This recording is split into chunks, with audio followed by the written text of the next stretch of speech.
Shalom, shalom, mes bien-aimés. Soyez bénis dans le nom puissant de notre Seigneur et Sauveur Jésus-Christ. Que la grâce du salut, des 9 fruits du Saint-Esprit, du dépouillement intérieur, extérieur et de l'enlèvement de l'Église soit manifestée sur tous les bien-aimés qui vont écouter cet enseignement en compagnie avec la prédication et le reste des bien-aimés qui sont répandus partout dans le monde entier, bien-aimés. Mes bien-aimés, comme en toute chose, nous présentons toujours la souveraineté et la grandeur de notre Seigneur Jésus-Christ. Mais je vais d'abord abandonner ou recommander ces moments entre les mains de notre Seigneur, parce que lui, il est toute chose, il est au-dessus de toute chose. Éternel, mon Dieu, mon roi, Père tout puissant, je bénis ton son et t'en rends encore grâce parce que tu m'as encore permis de venir partager et enseigner, Seigneur, aujourd'hui. Père, je te recommande ces moments d'enseignement, Seigneur, enquêtement. Je t'en supplie, Seigneur, prends total contrôle, Seigneur. Agis, Seigneur, Père tout puissant, Seigneur. Guide-moi, c'est du début jusqu'à la fin. Accorde-moi la force du début jusqu'à la fin, Seigneur. Assiste-moi du début jusqu'à la fin, Père tout puissant. Éternel, mon Dieu, mon Seigneur, Père tout puissant, je t'en supplie, Seigneur, de toucher les cœurs de tous les bien-aimés, Père tout-puissant, Seigneur. Je t'implore, Père tout-puissant, Seigneur, de prendre total contrôle à moi, Seigneur, comme tu l'as dit dans ta parole. L'homme ne peut aboutir à rien, Seigneur, sans le Saint-Esprit, Père. Et je le reconnais, Père, que je ne peux aboutir à rien sans toi, Seigneur. Voilà pourquoi je t'implore d'activer, Seigneur, ton esprit, que toi-même, d'activer ton feu à moi, Seigneur, d'activer ton feu à moi, Seigneur, d'activer, Seigneur, le domaine de l'enseignement de prédication à moi, Père tout-puissant, Seigneur, au nom puissant de notre Seigneur et Sauveur Jésus-Christ, Père.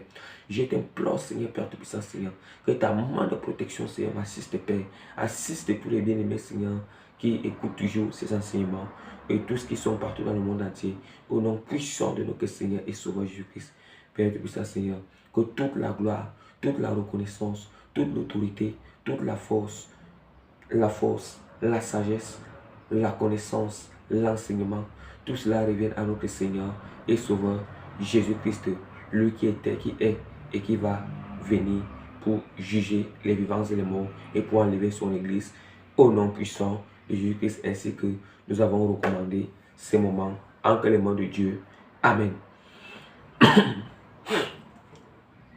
Et bien aimé, par la grâce que le Seigneur m'accorde, je me présente comme le plus petit et le moindre des serviteurs de Dieu, Prémisse Régis, que le Seigneur, notre Seigneur Jésus-Christ a fait grâce d'appeler dans le ministère de l'apôtre, bien-aimé. Donc, bien-aimé, la grâce que le Seigneur me fait encore aujourd'hui, c'est de venir vous partager un enseignement et un enseignement accompagné avec une prédication dont le thème est intitulé l'Esprit de Dieu dit. Le Saint-Esprit est lui-même la loi et la circoncision spirituelle. Le Saint-Esprit, l'Esprit de Dieu dit. Le Saint-Esprit est lui-même la loi, et la circoncision spirituelle, bien-aimé. Comme vous écoutez là, le Saint-Esprit est lui-même la loi et la circoncision spirituelle, bien-aimé. Bien-aimé. Donc pour vous dire que le Saint-Esprit est indispensable dans la vie d'un chrétien. Le Saint-Esprit est indispensable dans la vie d'un chrétien. Si nous disons que nous sommes déjà nés, si nous disons que nous sommes croyants, on a déjà cru en Jésus-Christ, automatiquement, on doit faire tout et pour tout pour recevoir le Saint-Esprit. Nous devons faire cet effort. Et nous savons que pour recevoir le Saint-Esprit, il y a des atmosphères où tu dois te trouver. Il y a des choses que tu dois laisser, que tu dois abandonner, des choses que tu dois renoncer. Oui, des choses que tu dois renoncer pour recevoir le Saint-Esprit. Et nous savons que pour renoncer, pour abandonner certaines choses, pour renoncer à certaines choses, il faut quoi? il faut méditer la parole, il faut beaucoup prier, il faut jeûner. C'est en méditant la parole que tu sauras qu'est-ce que Dieu te demande d'abandonner. Et quand tu médites la parole, en le mettant en pratique, c'est ça qui montre que tu es en train de renoncer à ta propre vie. Tu es en train d'abandonner à ta propre vie, mes bien-aimés. Mes bien-aimés, nous allons commencer avec le premier cas où le Saint-Esprit est lui-même la loi. Le Saint-Esprit est lui-même la loi, bien-aimé. Nous savons que dans l'Ancienne Alliance, il y a la loi de Moïse et les prophètes. L'Ancienne Alliance qui est l'Ancien Testament est composé ou constitué de la loi de Moïse et les prophètes. La loi de Moïse et les prophètes, mes bien-aimés. La loi de Moïse et les prophètes. Et nous constatons que Jésus-Christ a dit quoi? Jésus-Christ a dit que je ne suis pas venu abolir la loi, mais je suis venu accomplir la loi. C'est ce que Jésus-Christ avait dit. Et il a dit que tant que le ciel et la terre ne passeront point, il ne disparaîtra point une seule lettre, ou bien un iota. Une seule lettre de cette loi ne disparaîtra point. Ne disparaîtra point, bien-aimés. C'est pour ça que je voudrais souligner quelque chose, mes bien-aimés, tous mes bien-aimés chrétiens consacrés et mes bien-aimés et chrétiens tièdes. Tous mes bien-aimés. Donc, je n'appelle pas comme ça pour...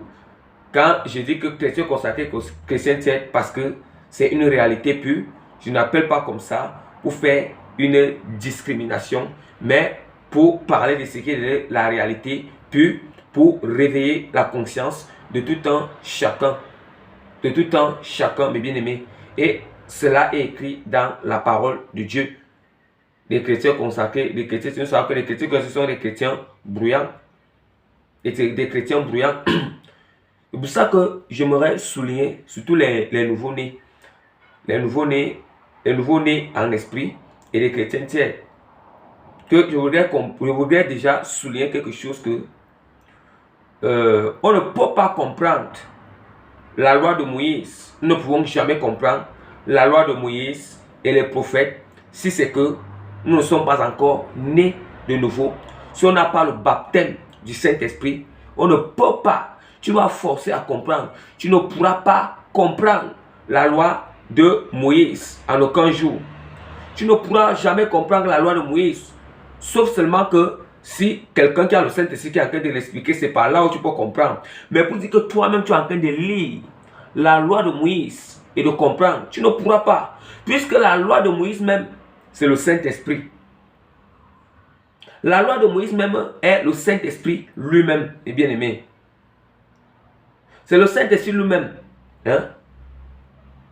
Nous savons que dans l'Ancienne Alliance, dans l'Ancien Testament, le Saint-Esprit était... le Seigneur avait ordonné à Moïse de construire quoi? De construire le tabernacle. De construire le tabernacle. Et quand il avait construit le tabernacle comme ça, il avait construit le tabernacle. Le tabernacle avait...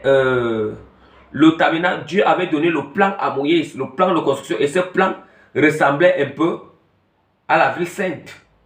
À la ville sainte, comment la ville sainte est constituée un peu. Donc, comment que...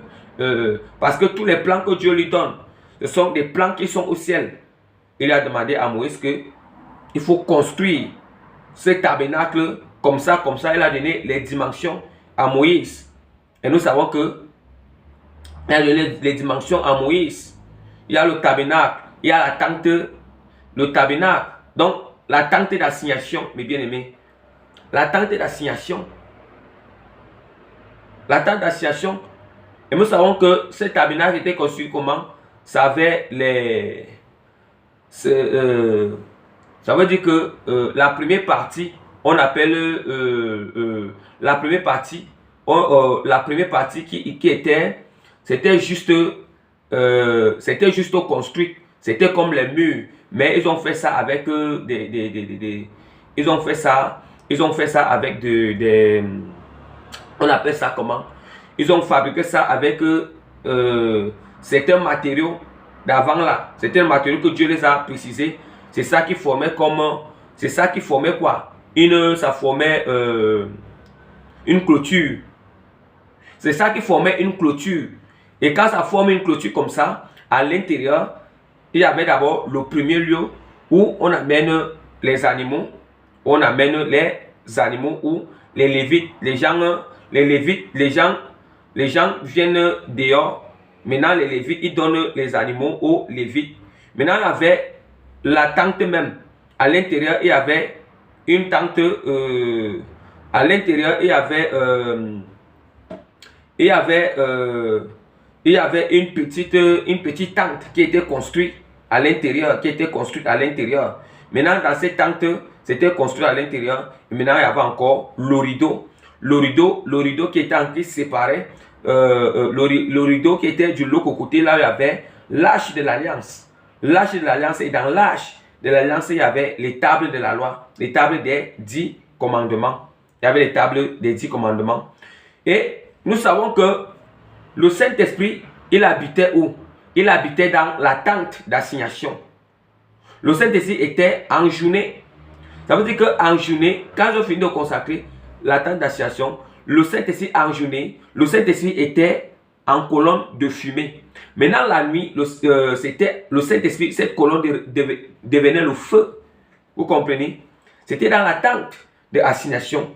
Et nous savons que personne ne pouvait s'approcher là-bas. Dieu avait donné des ordonnances à Moïse et à Aaron. Quand ils s'approchent là-bas, là, il y a les tables. Quand ils s'approchent là-bas, à l'intérieur là-bas, là, il y a les tables de la loi. Dieu nous avait donné l'instruction. Comment les principes à respecter. Comment se purifier et tout ça. Et s'ils ne respectent pas ces principes-là, ils peuvent être foudroyés par le feu, cette colonne de feu-là, qui est dans la tente d'assignation. Nous voyons déjà que le Saint-Esprit était là-bas. Le Saint-Esprit était là-bas. Et nous voyons déjà que c'est le Saint-Esprit, lui qui est là-bas, à l'intérieur, dans la tente d'assignation. Ça veut dire qu'il est d'abord quitté. Il est quitté là où il y avait le feu, le buisson ardent, là où Moïse a vu le buisson ardent. Ça veut dire que ce buisson ardent là est venu rester dans la tente d'assignation.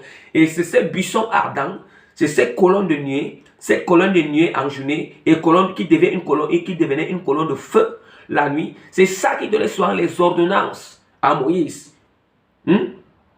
C'est ça qui donnait souvent les ordonnances, les lois à Moïse. C'est ça. C'est cette colonne de feu qui est le Saint-Esprit, l'Esprit de Dieu lui-même. C'est lui qui donnait les ordonnances à Moïse. Il dit que, comme ça, telle loi, mes bien-aimés. Vous voyez comment la colonne de feu habite encore dans la tente d'assignation. Et maintenant, les lois viennent de cette colonne de feu. Les lois viennent de cette colonne de feu. Et nous savons que la colonne de feu, c'était le Saint-Esprit. Le Saint-Esprit, c'est le feu. C'est un feu dévorant. Et maintenant, les lois sortaient. On dit que la loi est en train de sortir. La loi est en train de sortir d'une colonne de feu. La loi sort de la colonne de feu afin que ça soit transmise à Moïse. Ça soit transmise à Moïse. Et voilà pourquoi on dit que, voilà pourquoi le Saint-Esprit, l'Esprit de Dieu, voilà pourquoi l'Esprit de Dieu dit que la loi, voilà pourquoi le Saint-Esprit, l'Esprit du Seigneur m'a dit que la loi elle-même, c'est l'Esprit de Dieu.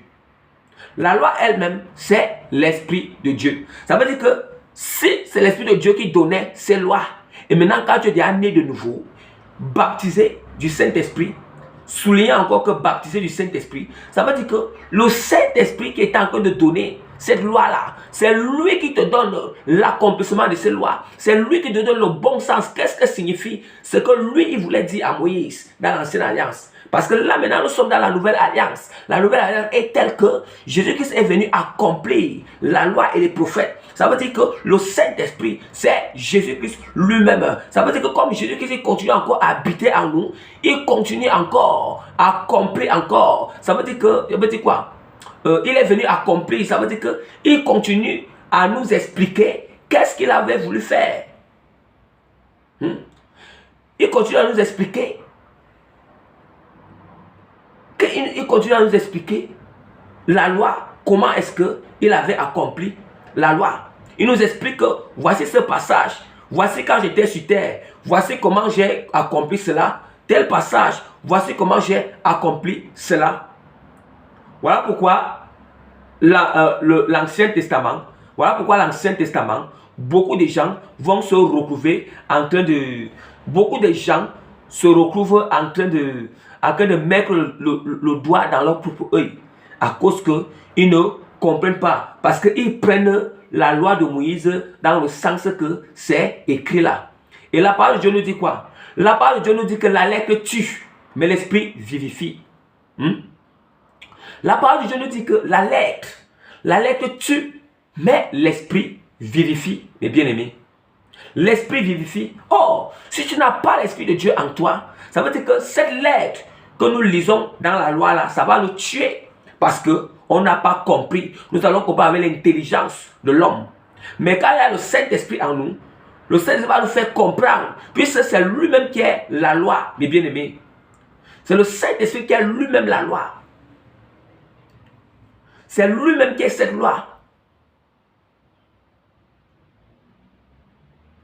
Voilà pourquoi on doit connaître que quand est-ce que c'est la loi permanente, quand est-ce que c'est la loi temporaire. Les lois temporaires sont les lois que Jésus est venu accomplir. Les lois permanentes sont les lois que Jésus a donné le bon sens. Qu'est-ce que ça signifie? Par exemple, comme les lois permanentes, il y a les 10 commandements. Jésus a donné le bon sens des 10 commandements. Le bon sens, ce que signifie? Les gens se disaient seulement que dans l'ancienne alliance, c'était seulement que si tu as pratiqué l'adultère et que physiquement on a vu comment tu as pratiqué l'adultère, on te lapidait. Là maintenant, on voulait seulement voir comment tu l'as pratiqué physiquement. Mais là maintenant, on dit que, mais là maintenant, c'est dire le Jacques que ce n'est plus que tu as pratiqué physiquement. Jésus est venu expliquer le bon sens de ces lois permanentes qui sont les 10 commandements, que ce n'est plus que tu as pratiqué, mais c'est que si tu as eu une pensée dans ton cœur, ça veut dire que si tu as regardé une femme et tu l'as convoitée dans ton cœur, tu as déjà commis l'adultère. Ça veut dire que tu l'as convoitée dans ton cœur, tu as déjà commis l'adultère. Que ce soit l'adultère spirituel, que ce soit l'adultère spirituel, que ce soit l'adultère, de telle sorte que physiquement tu pouvais aller coucher avec cette femme. Tu as déjà commis cet adultère. Vous voyez? Voilà comment Jésus-Christ a donné le bon sens des lois permanentes qui ne sont que les 10 commandements. Maintenant, les lois temporelles, ce sont les lois que Jésus-Christ a accomplies. Est venu accomplir. Et voilà, si la loi temporelle, si nous pratiquons la loi temporelle là, si nous pratiquons la loi temporelle, mes bien-aimés, si nous le pratiquons selon comme c'est écrit là, bien-aimés, on est en train de tomber très mal. On tombe très mal, mes bien-aimés. On est en train de mettre le doigt dans notre œil. On est en train de mettre le doigt comme les sacrifices, l'expiation des péchés. Nous savons qu'on était en train de... On y moulait les agneaux. On y moulait les agneaux qui sont les animaux. On les y moulait.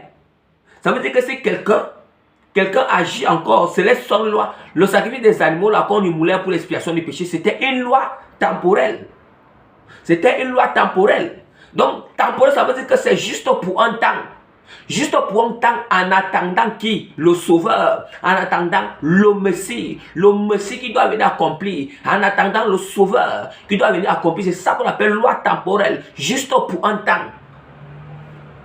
Ce n'est pas permanent. C'est juste pour un temps, mes bien-aimés. Et la parole de Dieu précise, même dans la parole de Dieu, le Seigneur, les lois qui sont permanentes, Dieu les précisait aussi. Nous allons voir quand tu lis l'Ancienne Alliance, l'Ancien Testament, tu vas entendre que Dieu dit que voici telle loi, ça serait permanente, perpétuelle. Perpétuelle veut dire permanente. Veut dire perpétuelle veut dire permanente. Permanente. Eh mes bien-aimés, tu veux dire permanente. Parfois, il y a ce qu'on appelle contact permanent et contact temporaire. Le contact temporaire.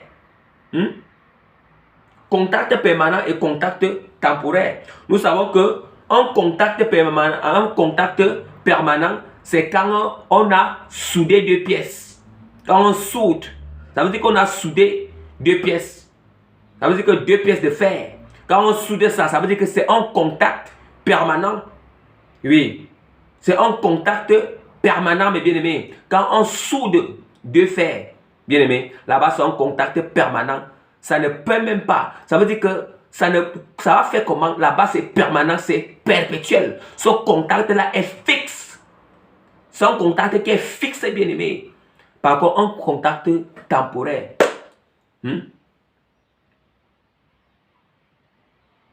Un contact temporaire, c'est juste il y a un dispositif de temps entre ces deux contacts temporaires. Je prends peut-être par exemple, n'est-ce pas, vous faites souvent que dans certains immeubles, quand tu arrives dans certaines maisons, comme quand tu es au niveau des escaliers, dès que vous entrez là, dès que vous entrez, vous allumez. Quand vous allumez les lampes dans le couloir. Dans le couloir. Maintenant, quand tu vas entrer dans la maison, tu n'auras pas besoin d'éteindre les lampes. Mais les lampes vont s'éteindre seules. C'est ça qu'on appelle un contact temporaire. C'est ça qu'on appelle un contact temporaire, mes bien-aimés. J'aime toujours prendre les petits exemples. Les petits exemples dans le monde. Dans l'électricité pour que vous compreniez aussi. Pour que vous compreniez. Parce que quand tu allumes, ça veut dire qu'il y a un contact, quelque chose, il y a eu un contact. Il y a eu un contact qui a fait que la lampe soit allumée. Il y a les dispositifs qu'on a installés il y a eu des contacts là-bas. Ça veut dire qu'il y a eu des contacts parce que il a fallu que deux pièces se sont jointes comme ça pour que la lampe soit allumée. Maintenant, on dit que les deux pièces sont jointes. Tant que cette lampe est allumée, tu n'es pas encore ancré. Tant que cette lampe est allumée, tu es même bien ancré dans ton appartement. La lampe est encore allumée. Ça veut dire que les contacts là, ils sont encore joints comme ça. Mais quand tu vas voir que après quelques minutes, n'est-ce pas, après une minute, les lampes là s'éteignent. Ceux qui sont dans les immeubles comme ça, ils connaissent. Les lampes s'éteignent. Quand ils s'éteignent, ça veut dire qu'ils se sont déjà déconnectés. Il n'y a plus de contact. C'est ça qu'on appelle temporaire. D'où maintenant, je voulais vous expliquer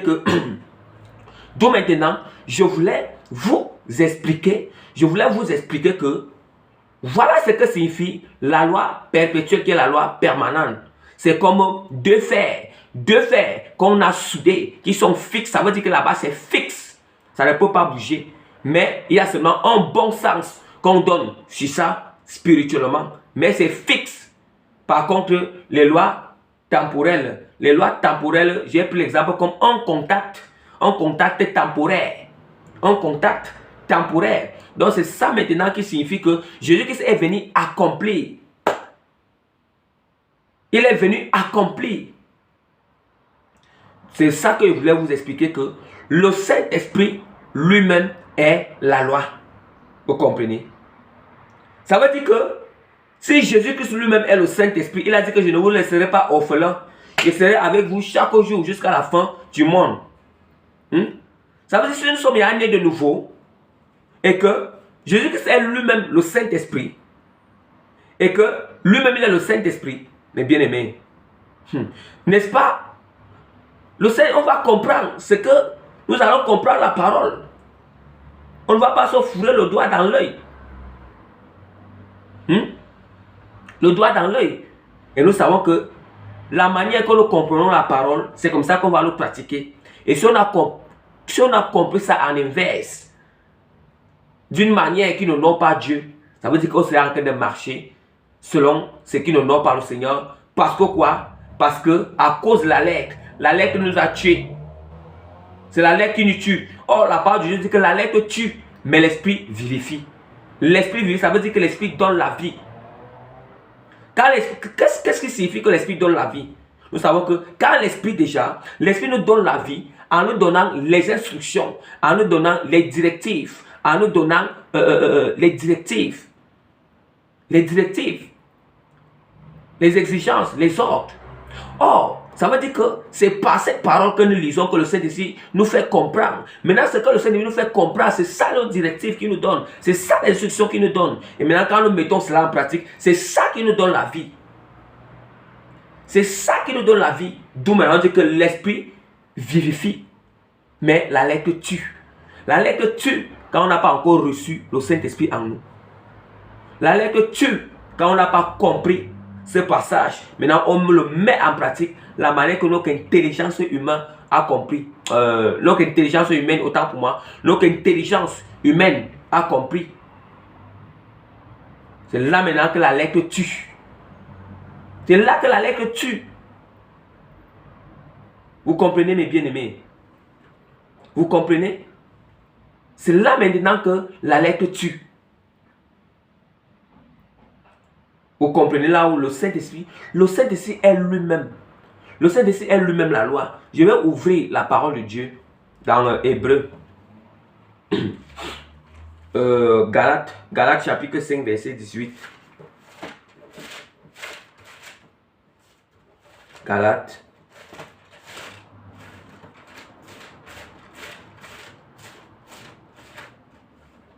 Galates chapitre 5, verset 18. Je lis au nom de Jésus-Christ. Si vous êtes conduit par l'Esprit, vous n'êtes point sous la loi. Écoutez bien. Si vous êtes conduit par l'Esprit, vous n'êtes point sous la loi. Je relis encore Galates chapitre 5, verset 18. Si vous êtes conduit par l'Esprit, vous n'êtes point sous la loi. Bien-aimés, je vais souligner 3 mots ici: conduire, esprit et sous la loi.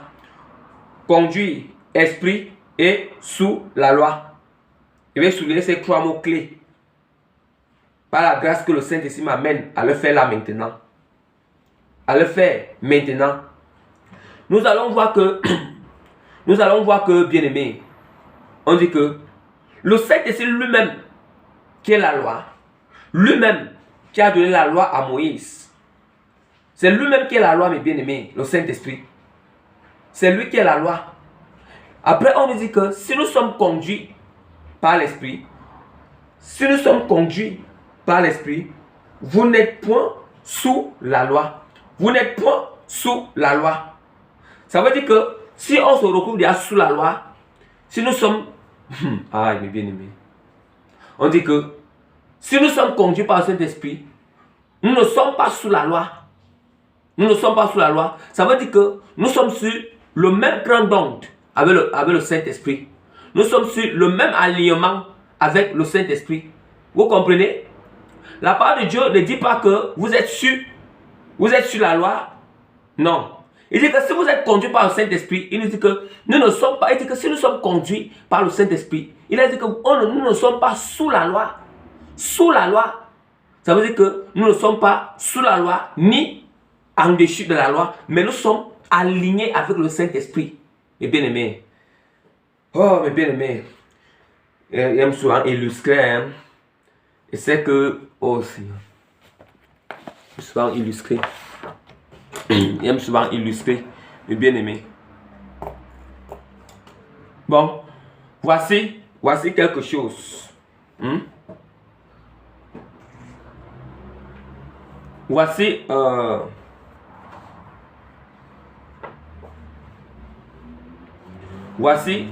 quelque chose que je vais vous montrer. Je mets une ligne ici là. Eh mes bien-aimés. Je mets une ligne. Voici une première ligne.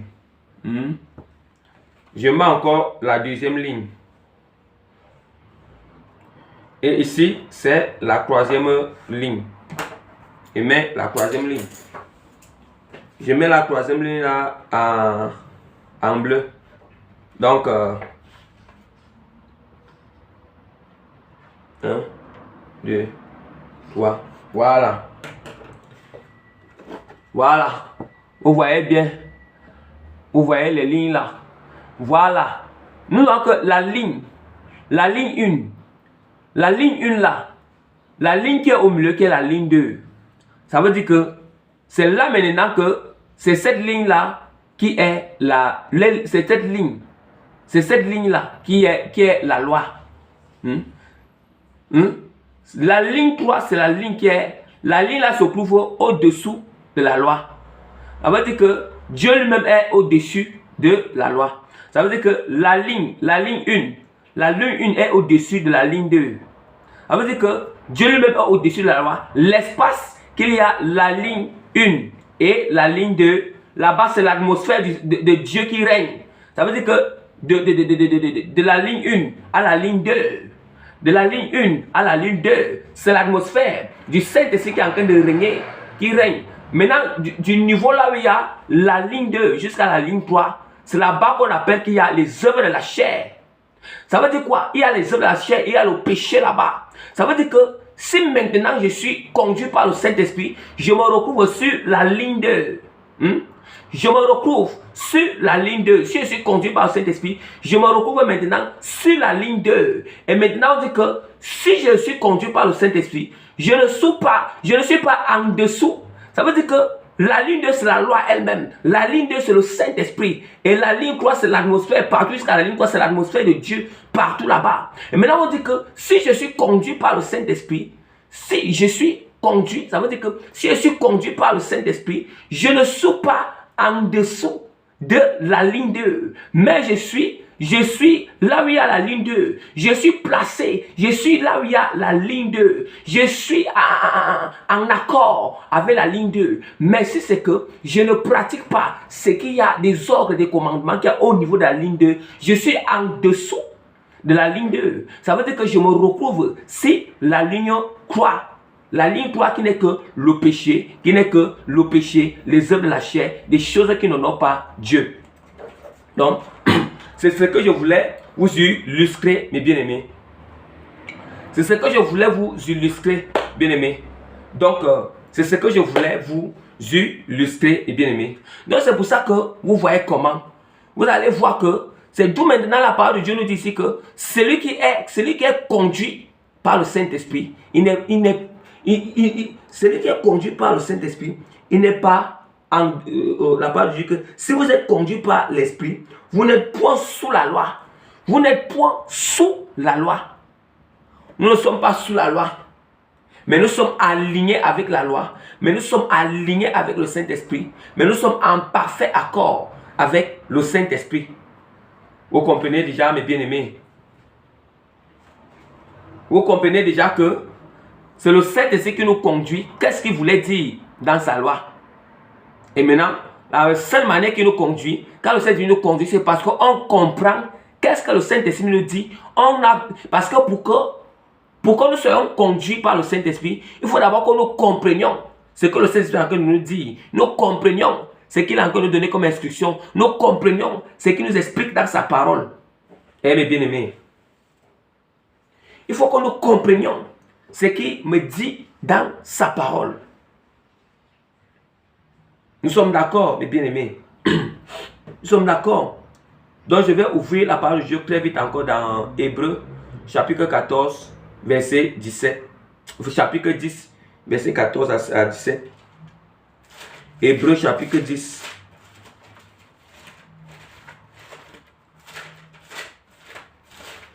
Hébreux, chapitre 10, verset 14 à 17. Je lis au nom de Jésus-Christ. Car par une seule offrande, il a amené à la perfection pour toujours ceux qui sont sanctifiés. C'est ce que l'Esprit Saint nous atteste aussi. Car après avoir dit, voici l'alliance que je ferai avec eux. Après ces jours-là, dit le Seigneur, Voici l'alliance que je ferai avec eux. Après ce jour-là, dit le Seigneur, je mettrai mes lois dans leur cœur et je les écrirai dans leur esprit. Il ajoute, et je ne me souviendrai plus de leur péché ni de leur iniquité. Mes bien-aimés, qu'est-ce que ça signifie? Je relis encore la deuxième fois pour expliquer les profondeurs que le Saint-Esprit est en train de faire grâce. Voici l'alliance que je ferai avec eux. On dit que c'est ce que le Saint-Esprit nous atteste aussi, car après avoir dit, voici l'alliance que je ferai avec eux. Après ce jour-là, dit le Seigneur, après quel jour? Après la résurrection de Jésus, après que Jésus-Christ, il est venu accomplir sa mission sur la terre, nous sauver, et après avoir qu'il a été ressuscité et monté au ciel, on dit que quand Jésus, avant qu'il ne monte, il a promis le Saint-Esprit. C'est ça qui veut dire que après ce jour-là, dit le Seigneur, je mettrai mes lois dans leur cœur et je les écrirai dans leur esprit. Je mettrai mes lois dans leur cœur. C'est qui? C'est le Saint-Esprit. Je mettrai mes lois dans leur cœur. Bien-aimés, la loi était écrite où? La loi était écrite sur les pierres. C'était écrit sur les tables de pierre. La loi était écrite sur les tables de pierre, les bien-aimés. Sur les tables de pierre. Et c'était dans l'âge d'alliance. Maintenant, le Seigneur dit que l'âge d'alliance, c'était quoi? L'âge d'alliance, c'est notre cœur. L'âge d'alliance, c'est notre cœur. On dit que les tables de la loi étaient dans l'âge d'alliance, dans le tabernacle, la tente d'assignation. La tente d'assignation, nous savons que, on dit que dans l'âge d'alliance, il y avait les tables là-haut, il y avait les 10 commandements. Les 10 commandements. Mais Dieu dit que, après ce jour-là, après le jour que Jésus-Christ, lui, est venu accomplir, après avoir envoyé le Saint-Esprit, il va inscrire la loi dans notre cœur. Ça veut dire que, et nous savons que là où il y avait l'âge d'alliance et les tables de la loi qui étaient dans l'âge d'alliance, c'est là-bas qu'il y avait la colonne de nuée du Saint-Esprit qui était là-bas. La colonne de nuée et de feu. En journée, c'était une colonne de fumée. C'était une colonne de fumée. Maintenant, la nuit, c'était une colonne de feu. Maintenant, c'est là-bas que se trouvait cette colonne de feu du Saint-Esprit. Là, il y avait l'âge de l'alliance et les tables de la loi. Les tables de la loi. Vous comprenez que il va inscrire les lois dans nos cœurs. Qu'est-ce qu'il inscrit? Maintenant, c'est le Saint-Esprit maintenant. Parce que c'est le Saint-Esprit, on dit que c'est Dieu. C'est le Saint-Esprit qui... Regardez ce que Dieu avait fait. Dieu, quand Dieu avait sorti les 10 commandements, le Seigneur, il avait écrit les 10 commandements avec son doigt. Le doigt de Dieu avait écrit les 10 commandements. Le doigt de feu du Seigneur. Ça veut dire qu'il y avait un feu qui sortait pour écrire au niveau de là où il y a les tables de la pierre. Les tables en pierre. Ça veut dire quoi? Cette nuit, le Saint-Esprit vient habiter en nous pour inscrire des lois dans notre cœur, les 10 commandements dans notre cœur. Ça veut dire que là maintenant même, ça veut dire que même si le livre n'est pas devant toi, le Saint-Esprit il inscrit les lois dans ton cœur. Ça veut dire que tu marches en sachant ces lois qui sont dans ton cœur. Parce que c'est le Saint-Esprit qui est en toi. Et le cœur, c'est l'âge d'alliance. Maintenant, les tables de la loi et la nuée, c'est les tables de la loi et la nuée, c'est le Saint-Esprit qui vient habiter en nous. Vous comprenez? Que le Seigneur dit que en ce jour-là, je mettrai mes lois dans le cœur et je les écrirai dans leur esprit. Je les inscrirai dans leur esprit. Inscrire les lois dans notre esprit. Il faut quoi? Le Saint-Esprit doit devenir un avec notre esprit. Le Saint-Esprit doit venir. Le Saint-Esprit doit venir fusionner avec notre esprit. Hein? Fusionner avec notre esprit. Quand vous attaquez le baptême du Saint-Esprit, c'est que notre esprit et l'esprit de Dieu sont fusionnés ensemble. Vous voyez comment Dieu dit qu'il inscrit en ce jour. J'inscrirai les lois dans leur esprit. Je vais les inscrire dans leur esprit. Nous savons que quand on inscrit quelque chose, ça veut dire qu'on sculpte. Nous savons que ça veut dire que c'est comme si les lois sont sculptées dans notre esprit, c'est sculpté. Parce que quand le Saint-Esprit est un, fusionne avec notre esprit bien-aimé, c'est authentique, c'est automatique. Ça veut dire que c'est lui qui nous dirige. Voilà pourquoi il dit que c'est lui qui est conduit par l'Esprit du Seigneur. Il ne marche pas sous la loi. Ça veut dire que quand nous sommes fusionnés avec le Saint-Esprit, c'est authentique, c'est automatique. Il te dirige. Le Saint-Esprit te dirige. Voilà pourquoi certaines personnes vont constater que le Saint-Esprit a enseigné quelque chose qu'un jour, quand il va parcourir la Bible, il va trouver un passage que le Saint-Esprit avait enseigné. Parce que on dit que c'est le Saint-Esprit qui est la parole, c'est lui qui est la loi. Il y a certaines personnes, ils reçoivent. Il y a certaines personnes, ils reçoivent en amont. Il y a certaines personnes, ils reçoivent. Le Saint-Esprit peut lui donner l'instruction, peut l'enseigner quelque chose. Maintenant, un jour, le Saint-Esprit t'avait donné une instruction. Un jour comme ça, quand tu allais méditer dans la voiture, tu dis que hey, le Saint-Esprit m'avait enseigné que c'est dans la parole. Oui, c'est ça. Parce que le Saint-Esprit, il connaît toute la parole. Il connaît. C'est juste que le Saint-Esprit, il n'aime pas la paresse. Voilà pourquoi il faut toujours que nous, les chrétiens, doivent lire la parole de chaque jour. Il pouvait bien nous dire tout ce qui est dans la parole en marchant. Voilà, nous allons encore, parfois il fait grâce, il nous dit c'était ceux qui sont dans la parole, mais on ne sait pas c'est dans la parole. Voilà pourquoi il veut toujours qu'on médite la parole, pour que ce qu'il nous dit et avec la parole, ça doit témoigner, ça doit fusionner aussi. Pour que nous sachions que la parole de Dieu est esprit. Jésus a été écrit qu'il a dit que les paroles que je vous ai données sont esprit et vie. Les paroles que je vous ai données sont esprit et vie. C'est ce que Jésus-Christ a dit. Hein? Il a dit cela. Vous comprenez? C'est pour ça que c'est ça. Après, je continue. Il dit il ajoute, et je ne me souviendrai plus de leur péché ni de leur iniquité. Nous savons que avant de recevoir le Saint-Esprit, on est passé par certaines étapes. On a d'abord eu foi en Jésus. Après, on a fait la repentance.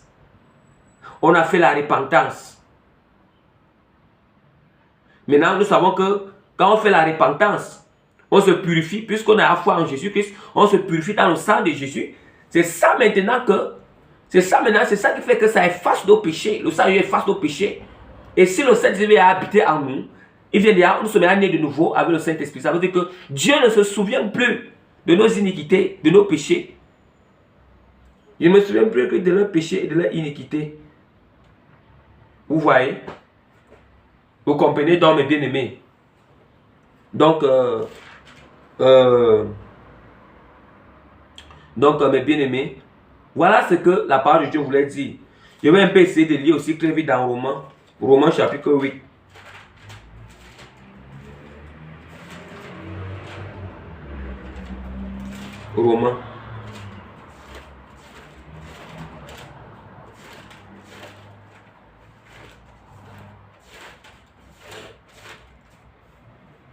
Romains chapitre 8. Donc, je commence pas à partir du verset 1. Je vais m'arrêter quelque part. Il n'y a donc maintenant aucune condamnation pour ceux qui sont en Jésus-Christ. Car, en effet, la loi de l'esprit de vie, en Jésus-Christ m'a affranchi de la loi du péché et de la mort. Vous entendez? La loi de l'esprit de vie. Ça veut dire que l'esprit de vie qui est le Saint-Esprit en Jésus-Christ, la loi du Saint-Esprit nous a franchis de la loi du péché et de la mort. Nous a franchis. Ça veut dire que ça nous délivre de la loi du péché et de la mort. Ça signifie quoi? Quand le Saint-Esprit est en nous, le Saint-Esprit nous délivre du péché. Il empêche que nous pratiquions le péché. Il empêche que nous pratiquions les abominations.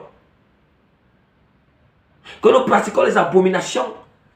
Et c'est ça qu'on appelle que si et seulement si nous respectons les instructions du Saint-Esprit. Quand le Saint-Esprit dit que jeûne tel jour, respectez cela. Quand je te donne les instructions de la parole, Mets ces paroles en pratique.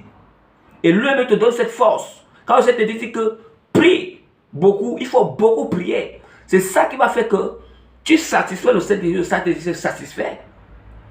Tu satisfais le Saint-Esprit, le Saint-Esprit nous satisfait aussi en retour.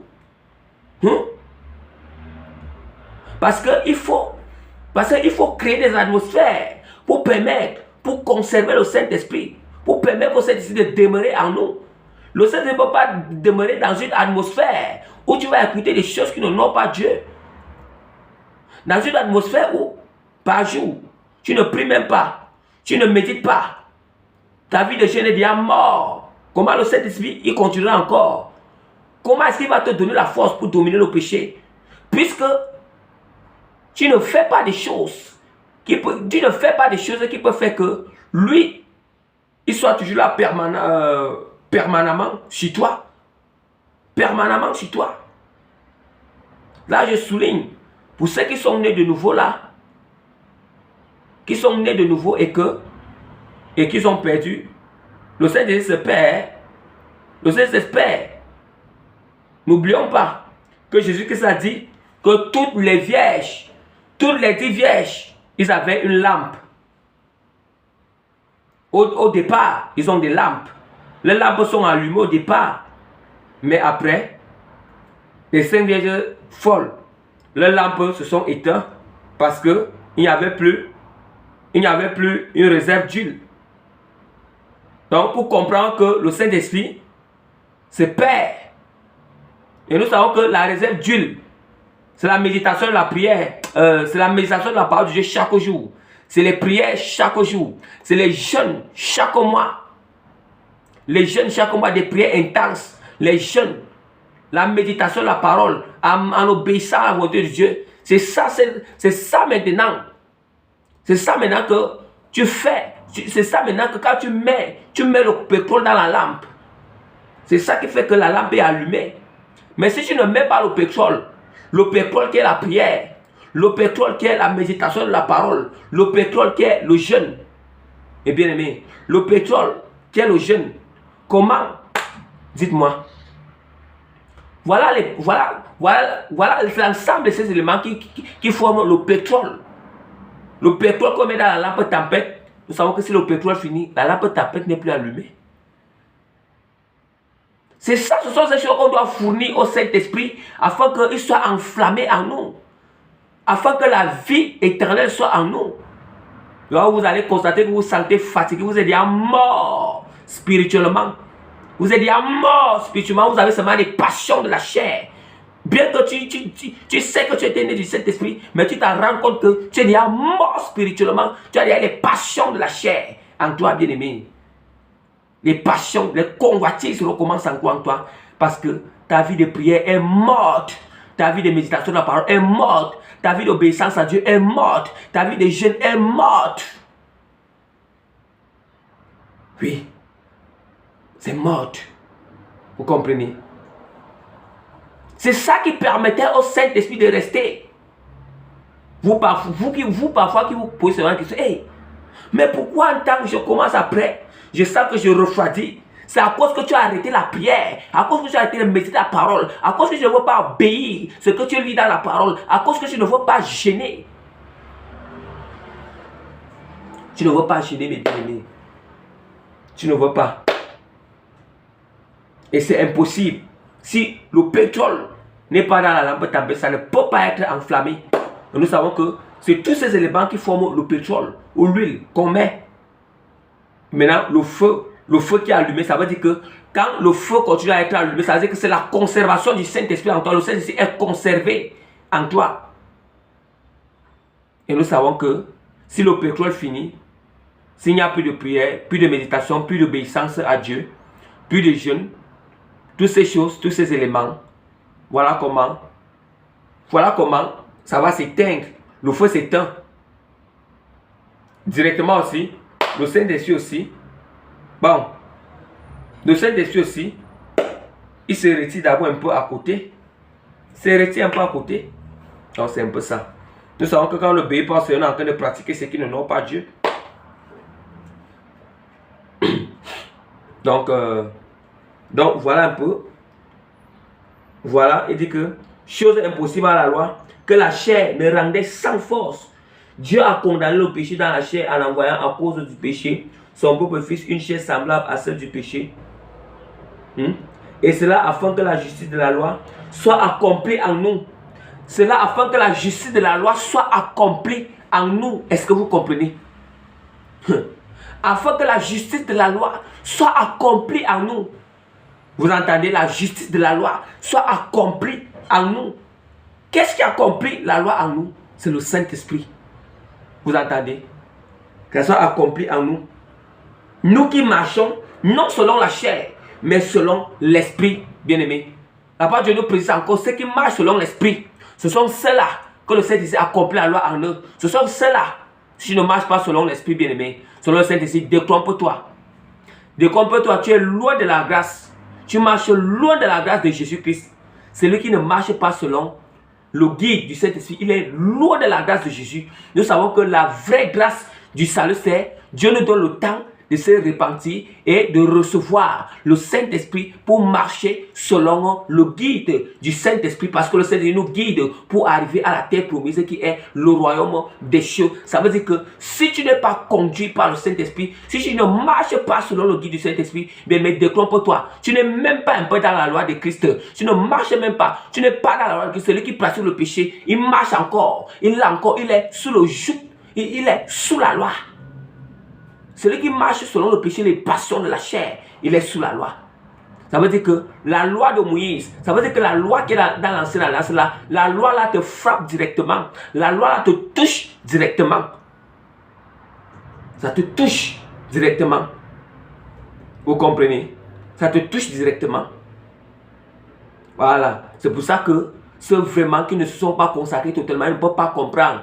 Ils ne peuvent pas comprendre que le cœur doit être dépouillé et l'extérieur dépouillé. L'extérieur dépouillé.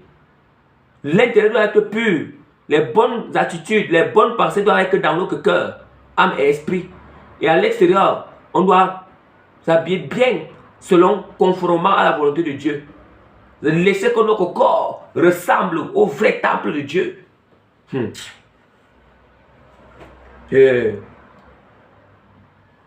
Voilà un peu mes bien-aimés. Et juste quelque part, la parole de Dieu nous dit quelque part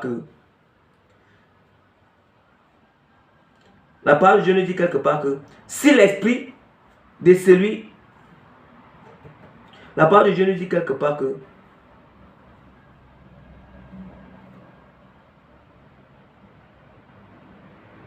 la parole de Dieu nous dit quelque part que pour vous, vous ne vivez pas, dans le verset 9, pour vous, vous ne vivez pas selon la chair, mais selon l'esprit. Si du moins l'Esprit de Dieu habite en vous, si du moins l'Esprit de Dieu habite en vous, vous comprenez?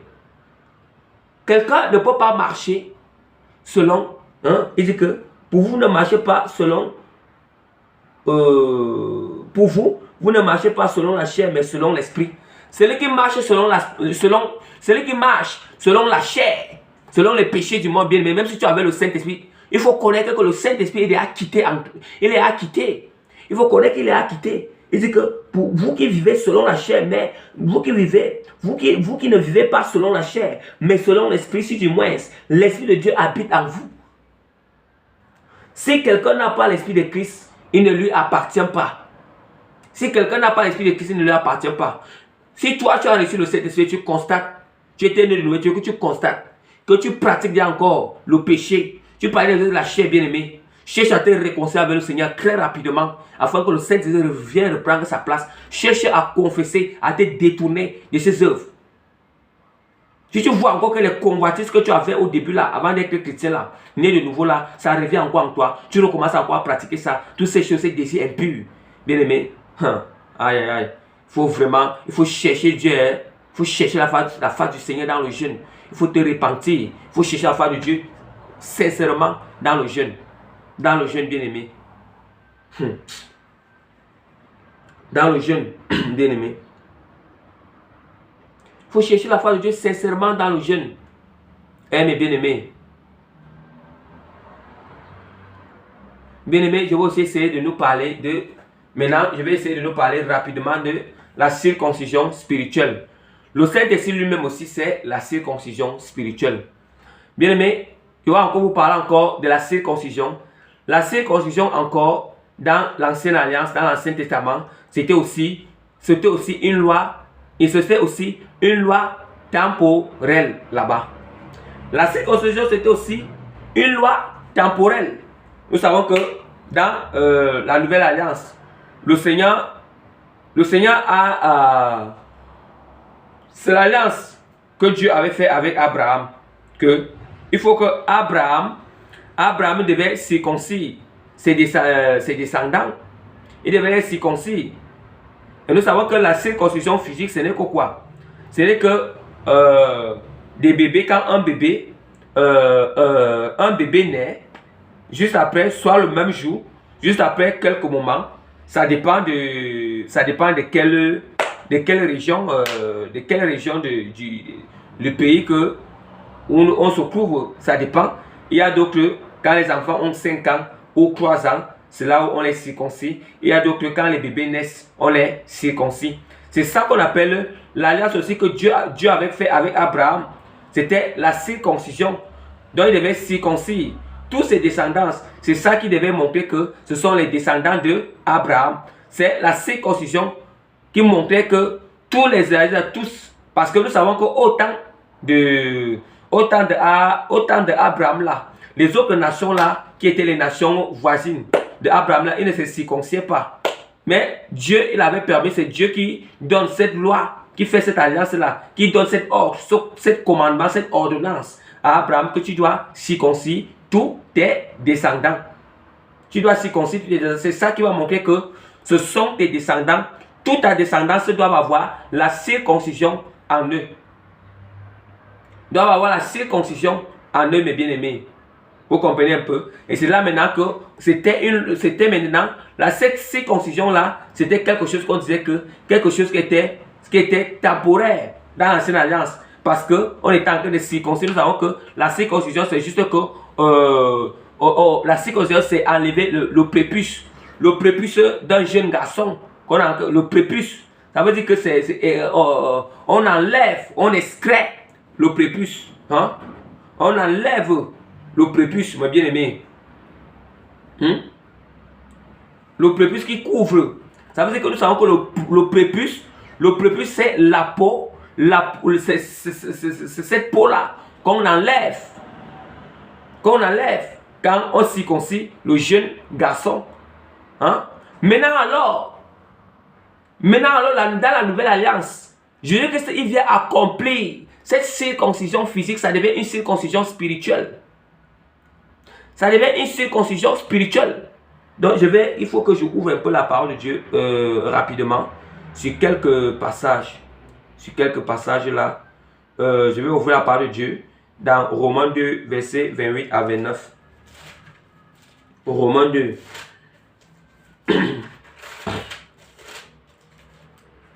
Romains 2, versets 28 à 29. Le juif, ce n'est pas celui qui en a les apparences et la circoncision. Ce n'est pas celle qui est visible dans la chair. Mais le juif, c'est celui qui est intérieur. Et la circoncision, c'est celle du cœur, selon l'esprit et non selon la lettre. Et non selon la lettre, la louange de ce juif ne vient pas d'un homme, mais de Dieu. Bien aimé, j'ai relu la deuxième fois pour expliquer. Romains chapitre 2, verset 28 à 29. Le juif, ce n'est pas celui qui en a les apparences. Les apparences et la circoncision. Ce n'est pas celui qui en a les apparences et la circoncision. Mes bien-aimés. Quand il dit que apparence et circoncision, ça veut dire quoi? Ça veut dire que c'était la circoncision là qui était physique. La circoncision là qui était physique. Donc Dieu, il va nous comprendre parce que autant là, les juifs, eux, ils ne voulaient pas entrer dans la grâce de Jésus, ils ne voulaient pas croire en Jésus. Ils étaient seulement basés sur la circoncision physique et les lois de Moïse. Ils voulaient être justifiés par la loi de Moïse. Hein? Par la loi de Moïse. Or, Jésus qui a apporté la grâce que quiconque croit en Jésus, il reçoit le Saint-Esprit. Or, celui Or, celui qui ne croit pas en Jésus-Christ, il ne peut pas entrer dans le royaume des cieux. Il ne peut pas entrer dans le royaume des cieux. Et nous constatons que, nous savons que les Juifs comme Israël deviennent comme l'Église. Celui-là, il dit que ce n'est pas celui qui est circoncis physiquement qui entre dans le royaume des cieux, mais celui qui est circoncis. Il dit que la circoncision, il dit que le Juif, ce n'est pas celui-là. Mais la circoncision, il dit que ce n'est pas celle qui est visible dans la chair. Voilà. Ce n'est pas la circoncision qui est visible dans la chair. Mais or, la circoncision qui était visible dans la chair, c'était script dans l'Ancien Testament. Ça veut dire que si tu n'es pas circoncis, tu ne peux pas faire partie des Israélites. Même si c'est toi, tu es un étranger, que tu veux habiter parmi les Israélites, que tu vas adopter la loi, tu vas habiter parmi eux. On doit te circoncire. Tu dois être circoncis, mes bien-aimés. Et du fait que les étrangers, ils venaient s'allier avec les Israélites et que marcher selon la loi et qu'on le circoncisait, mes bien-aimés, ça signifie encore quoi? Ça signifie encore que ça montrait que les étrangers qui s'alliaient avec eux, ça montrait encore que Jésus-Christ, il doit venir sauver non pas seulement, mais d'abord Israël physique et aussi, puis nous, les païens, les nations. C'est ça qui montrait qu'il devait aussi sauver les nations, que tout le monde qui croit en lui. Et c'est tout maintenant que, comme dans l'Ancienne Alliance, ça montrait que tous les descendants d'Abraham étaient circoncis. C'est là maintenant que, pour que le Seigneur, nous savons que, pour que Dieu, pour que le Seigneur, avant que Dieu ne donne la circoncision, l'ordonnance de la circoncision à Abraham, il a fallu que Abraham ait d'abord eu foi en Dieu, à la promesse de Dieu. Nous sommes d'accord? Bien aimé, il faut que je lise un peu ce passage.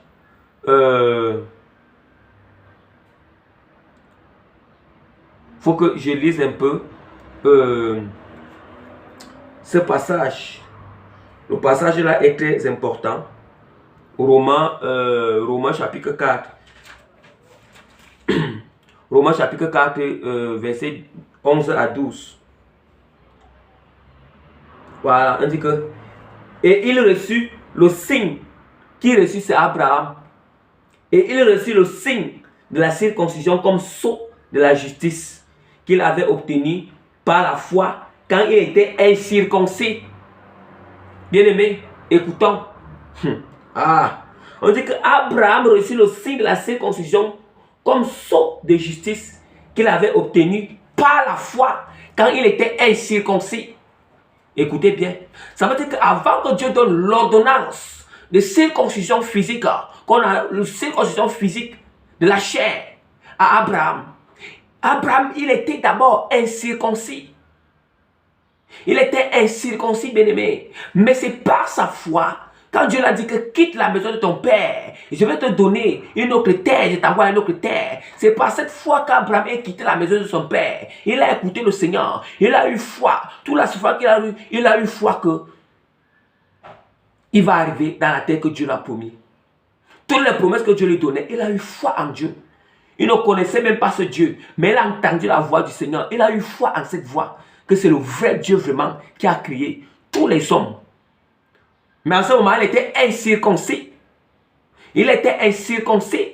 Il n'était pas encore circoncis. On ne l'avait pas encore circoncis. Il n'était pas encore, ni sa descendance, Dieu ne l'avait pas encore donné l'ordonnance de la circoncision. Mais c'est à cause de sa foi que Abraham reçoit l'ordonnance de la circoncision. Qu'est-ce que ça signifie?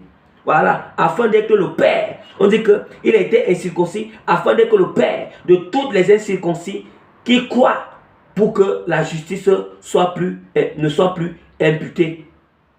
Et le père des circoncis qui ne sont, et le père des circoncis qui ne sont pas circoncis, des pères qui ne sont pas seulement circoncis, mais encore qui marchent sur la trace de la foi de notre père Abraham quand il était incirconcis. Bien aimé, ça signifie quoi? Ça signifie que l'Esprit de Dieu dans Paul nous dit que spirituellement, tout le monde qui a foi en Jésus, et qui a reçu la circoncision spirituelle. Vous voyez comment la promesse de Dieu dit que, la promesse de Dieu à Abraham qui disait que ta descendance sera comme des étoiles. Dieu avait dit à Abraham que regarde le ciel. Et Abraham avait vu comment il y avait des étoiles au ciel. Dieu lui dit que ta descendance sera comme le nombre des étoiles que tu vois au ciel là. Nous savons combien d'étoiles qu'il y a au ciel. C'est vrai accomplissement, c'est quoi? C'était quoi? Les Israélites, et maintenant avec les païens, les nations qui ont cru en Jésus et qui ont reçu le Saint-Esprit qu'on appelle la circoncision spirituelle. La circoncision spirituelle, mes bien-aimés.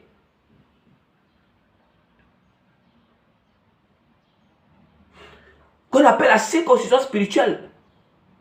Ça veut dire que tout le monde qui a eu foi en Jésus-Christ, tout le monde, ça veut dire que, on dit que Abraham, il a eu foi en Dieu qu'il était incirconcis. Il a eu foi en Dieu. Foi à la promesse de Dieu, il était encore incirconcis. Ça veut dire que, avant de recevoir le Saint-Esprit, on doit d'abord avoir foi en Jésus. On doit avoir écouté l'évangile. Et maintenant, on a foi en Jésus-Christ. Quand on a déjà eu foi en Jésus-Christ, bien-aimé, c'est par là maintenant que cette foi que Dieu, Abraham a eu à la promesse d'Abraham, Abraham a obéi au Seigneur. Il a obéi au Seigneur de Dieu. Ça veut dire qu'en ayant la foi en Christ, c'est là maintenant qu'on obéit à cet évangile qu'on écoute, on obéit à la parole de Dieu. Et maintenant, c'est juste après que Dieu l'a donné l'ordonnance de la circoncision. Et maintenant, cette circoncision que Dieu lui donne, c'est quoi? C'est le Saint-Esprit. Ça veut dire que le sceau de la justice,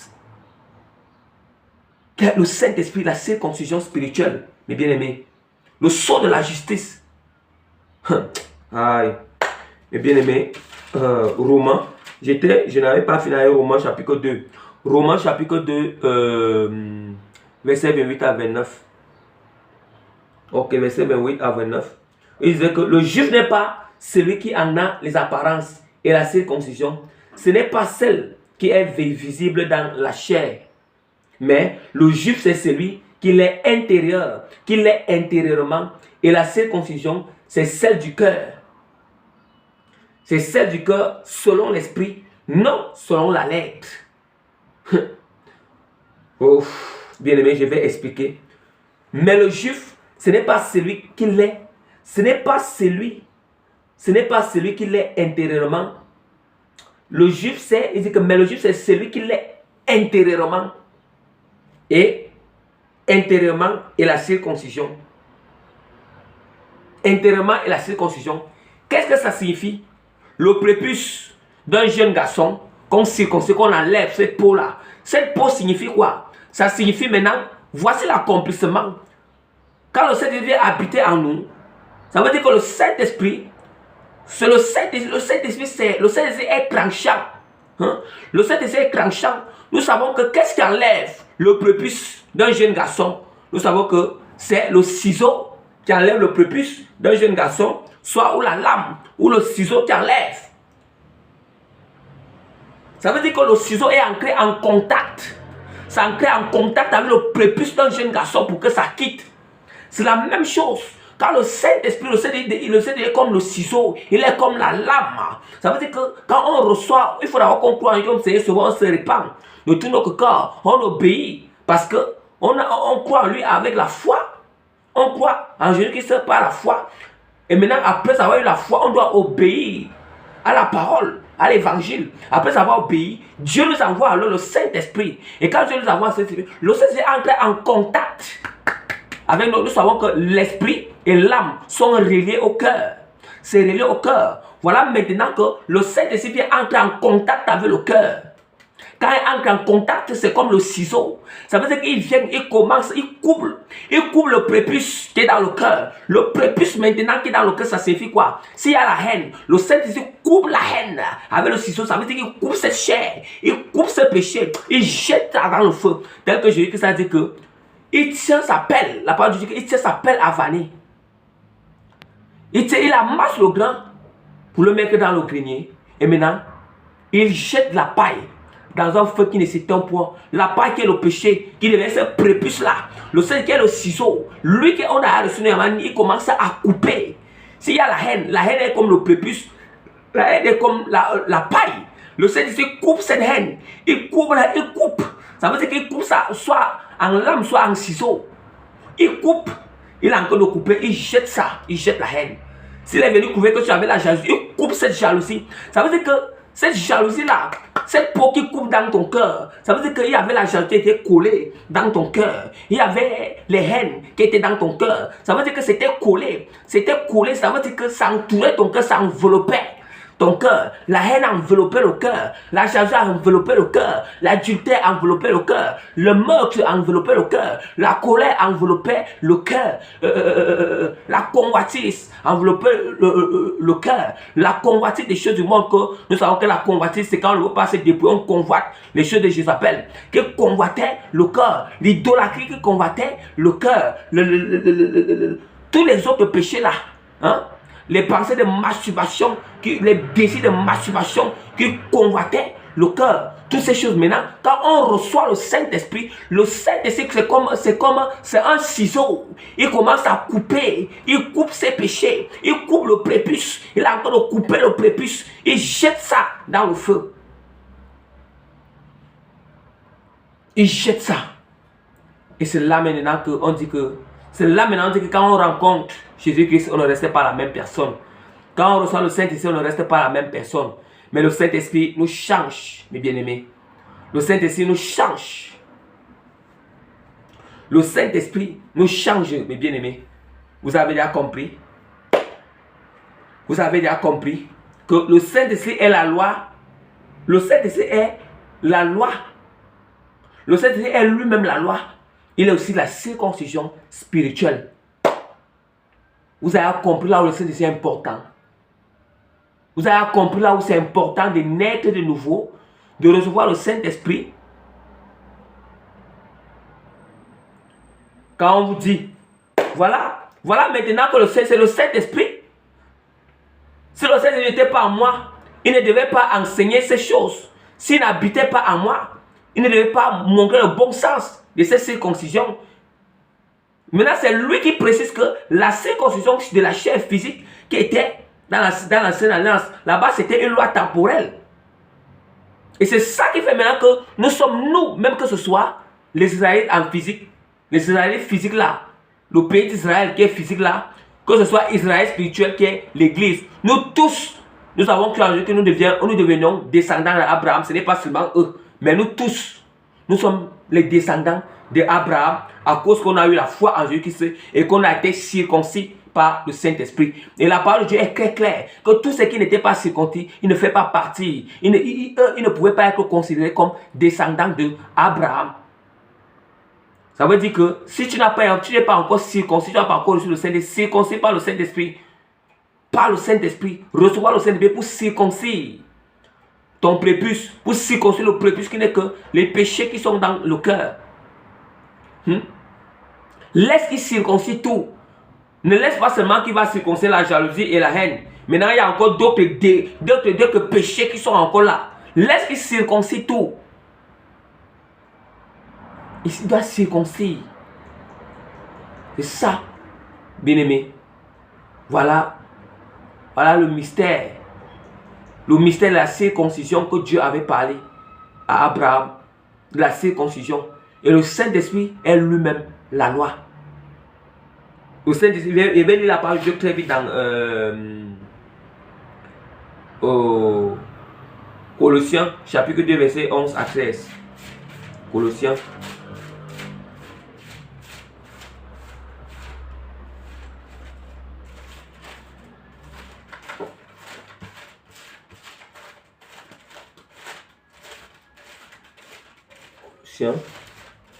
Bien-aimé, je m'excuse un peu.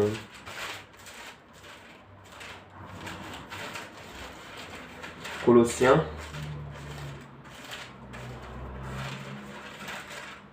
chapitre 2, verset 11 à 13. Ok, je suis à la page. Colossiens chapitre 2, verset 11 à 13. Et ce n'est en lui que vous avez été circoncis d'une circoncision que la main n'a pas faite. Vous entendez? Ce n'est en lui, en qui? En Jésus-Christ. Ce n'est en lui que vous avez été circoncis, d'une circoncision que la main n'a pas faite. La main n'a pas faite, mais c'est de la circoncision de Christ. La circoncision de Christ, c'est le Saint-Esprit. Celui qui consiste dans le dépouillement du corps et de la chair. Vous-même entendez? Celui qui consiste donc dans le dépouillement du corps et de la chair. Ayant été enseveli avec lui par le baptême, vous êtes aussi ressuscité en baptême. Vous êtes aussi ressuscité en lui et avec lui par la foi et par la foi en la puissance de Dieu qui l'a ressuscité des morts. Vous qui étiez morts par vos offenses, par l'incirconcision. Par l'incirconcision, ça veut dire que l'incirconcision, ça veut dire que l'incirconcision de vos péchés. Parce qu'on était incirconcis dans notre cœur. Il y avait encore les péchés dans nos cœurs. On était morts par l'incirconcision de notre cœur. Par l'incirconcision de vos péchés. Il vous a rendu à la vie avec lui en vous faisant grâce pour toutes nos offenses. Bien-aimés, voilà ce que la parole de Dieu veut nous enseigner aujourd'hui. Vous avez déjà tout compris. Soyez bénis dans le nom puissant de Jésus. Comme le Seigneur fait toujours cette grâce-là de le dire. Pour plus, comme il dit toujours, je précise toujours, pour plus de consécration.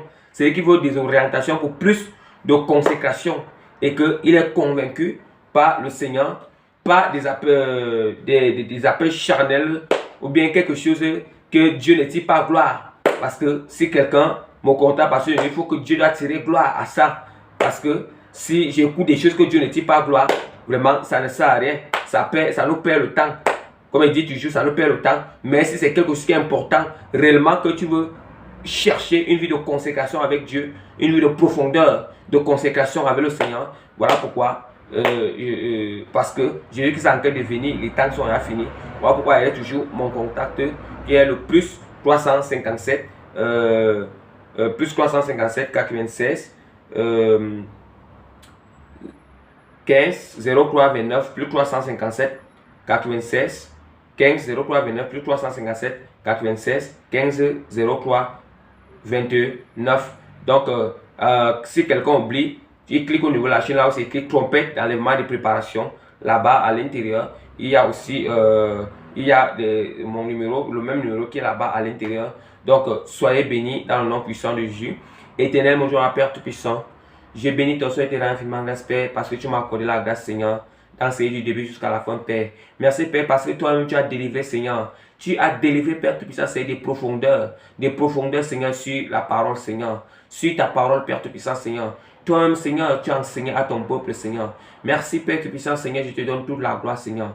Éternel, mon Dieu, je t'implore que cet enseignement, Seigneur, sur le Saint-Esprit, est la loi elle-même, le Saint-Esprit est la loi elle-même et la circoncision spirituelle. Je t'implore que cet enseignement, Seigneur, fait que cette sémence, Père, puisse germer dans le cœur, Seigneur. Tu as dit à la parole, Seigneur, tu as dit à ta parole, Seigneur, Apollos a arrosé. Apollos a arrosé et Paul. Apollos a arrosé, Seigneur. Apollos a arrosé, Seigneur. Et Paul a... Apollos a arrosé et Paul a sémé.